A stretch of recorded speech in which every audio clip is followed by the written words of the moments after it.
Surat police commissioner માનનીય અનુપમસિંહ ગેહલોત દ્વારા વારંવાર ઈ સિગારેટ અને તમાકુ નિયંત્રણની પ્રવૃત્તિ ઉપર સતત વોચ રાખવા માટે એસઓજીને સૂચના મળે છે.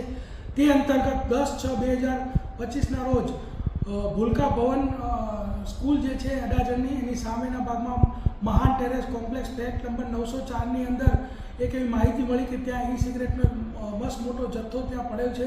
તો તે એસઓજીની ટીમે રેડ કરતા ત્યાંથી 1 કરોડ અને 7 લાખના મુદ્દામાલ જેટલી ઈ સિગરેટ મળે છે. જે ઈ સિગરેટ વેપોરેઝો, ઝીરો, કેલિબ્રિયમ, ઉવેલ અલગ અલગ કંપનીઓની છે અને 2 આરોપીઓ મંથન શાહ અને જનક પટેલ આ બંનેને અટક કરેલ છે. મંથન શાહનો અગાઉ પણ 16 લાખનો ઈ સિગરેટનો કેસ એસઓજી દ્વારા ભૂતકાળમાં પણ કરવામાં આવેલ છે.